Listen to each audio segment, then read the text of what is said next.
ওবারাকাতুহু।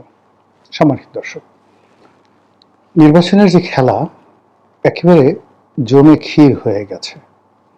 অসাধারণভাবে শুরু হয়েছে নানা রকম খেলাধুলা, পর্দার আড়ালে এবং পর্দার সামনে,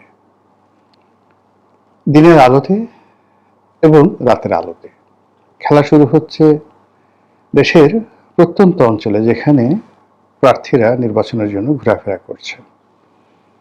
খেলা শুরু হয়েছে ক্ষমতার যে সকল কেন্দ্র রয়েছে, কি সেক্রেটারিয়েট, কি যমুনা, অথবা ধরুন অন্য যে স্পর্শকাতর রাষ্ট্রের জায়গাগুলো রয়েছে, সেখানে নানা রকম সমীকরণ হচ্ছে। খেলা হচ্ছে রাজনৈতিক দলগুলোর মধ্যে জোট করা না করা নিয়ে। খেলা হচ্ছে দেশের বাইরে, দিল্লিতে, রাওয়ালপিন্ডি তো এখন আর নেই, ইসলামাবাদে। খেলা হচ্ছে বেইজিংয়ে, লন্ডনে, নিউ ইয়র্কে, ওয়াশিংটনে, সৌদি আরবের রাজধানী রিয়াদে এবং কাতারের রাজধানী দোহাতে। আপাতত এখানেই শেষ করি। খেলা হচ্ছে ব্যাংকপাড়াতে, খেলা হচ্ছে আন্ডারওয়ার্ল্ডে, যারা গুন্ডা বদমাইশ থেকে শুরু করে চোরা কারবারি, তাদের মধ্যে খেলাধুলা হচ্ছে। তো এ সকল খেলাধুলার মধ্যে নির্বাচনের যে তফসিল, এটি ঘোষণা হয়ে গেছে। খুবই সহজ সরল এবং চমৎকার একটি নির্বাচনের রোডম্যাপ প্রধান নির্বাচন কমিশনার ঘোষণা করেছেন। ডিসেম্বর মাসের 29 তারিখের মধ্যে মনোনয়নপত্র দাখিল করতে হবে। তারপর সেই মনোনয়ন যাচাই বাছাই শেষ করে ফেব্রুয়ারি মাসে যেভাবে প্রথমার্ধে, মানে 15 তারিখের আগে নির্বাচনের কথা প্রধান উপদেষ্টা বলেছিলেন, ঠিক সেইভাবেই একটি তফসিল ঘোষণা করা হয়েছে। যারা সরকারের পক্ষের লোক, তারা নানা রকম মুখ ঝুলিয়ে ঝুলিয়ে বলার চেষ্টা করছেন যে এতদিন যারা নির্বাচন সম্পর্কে নানা নেতিবাচক কথা বলতেন, যারা বলতেন ডক্টর মোহাম্মদ ইউনূস নির্বাচন দেবেন না, তিনি আজীবন ক্ষমতায় থাকবেন, এখন তাদের কি হবে, এখন তারা কি বলবেন, এইরকম পক্ষের যারা লোকজন তারা বলার চেষ্টা করছেন। আর ডক্টর মোহাম্মদ ইউনূসের অধীন কোনো নির্বাচন হওয়া সম্ভব নয়। যদি তিনি একটা নির্বাচন করেন, সেই নির্বাচনটি হবে পৃথিবীর সেরা নয়, সবচেয়ে একটা নিকৃষ্ট নির্বাচন। তৃতীয়ত, সেই নির্বাচনের মাধ্যমে যা কিছু সৃষ্টি হবে, এটির ফলাফল সেই যে প্রেসিডেন্ট সত্তার যে নির্বাচিত হয়েছিলেন, ওইরকম একটি ফলাফলের কাছাকাছিও নয়, তার চেয়ে অনেক অনেক নিকৃষ্ট ফলাফল হবে। এটা এক ধরনের লোকজন বলার চেষ্টা করছেন অনেক আগের থেকে। দ্বিতীয় গ্রুপ যেটি বলার চেষ্টা করছেন যে এই নির্বাচনে একটা ম্যাজিক্যাল ঘটনা ঘটবে। দক্ষিণপন্থী যে রাজনৈতিক দলগুলো রয়েছে, তারা এই নির্বাচনে ভূমিধস বিজয় লাভ করবে। ঠিক রাজশাহী ইউনিভার্সিটি, জাহাঙ্গীরনগর ইউনিভার্সিটি, ঢাকা বিশ্ববিদ্যালয়ের যে ছাত্র সংসদ নির্বাচনে দক্ষিণপন্থী গ্রুপগুলো জামায়াত শিবির যেভাবে সফলতা লাভ করেছে, ঠিক এইভাবেই তারা সফল হবেন। আবার আরেক পক্ষ বলার চেষ্টা করছেন যে সরকারের যে দুর্বলতা রয়েছে এই মুহূর্তে, সেই দুর্বলতার প্রেক্ষিতে আইন শৃঙ্খলা রক্ষা করা, মানুষের মনে বিশ্বাস প্রশ্বাস ইত্যাদি সৃষ্টি করা এবং মানুষকে ভোটের মাঠে ভয়হীন করার জন্য রাষ্ট্রের যে শক্তিমত্তা দরকার, সেটি নেই। ফলে একেবারে দলীয় পান্ডা যারা, প্রার্থীদের পক্ষে যারা জীবন বাজি রেখে কাজ করতে আগ্রহী, অথবা যারা ভাড়ায় খাটবেন টাকা পয়সার বিনিময়, এই দুটো গ্রুপ নির্বাচনের মাঠে মিছিলে মিটিংয়ে সক্রিয় থাকবে। কিন্তু যেহেতু জননিরাপত্তা এখানে কাঙ্ক্ষিত পর্যায়ে পৌঁছেনি, কাজে জনগণ এখানে স্বতঃস্ফূর্তভাবে নির্বাচনের মাঠে উপস্থিত হবে, ভোট প্রদান করবে। এটা বলতে গেলে অসম্ভব। 5% to 6% লোক ভোট কেন্দ্রে আসতে পারে, এইভাবে অনেকে ক্যালকুলেশন করার চেষ্টা করছেন। যারা এই ক্যালকুলেশনের বাইরে, তাদের বক্তব্য হলো যে এখানে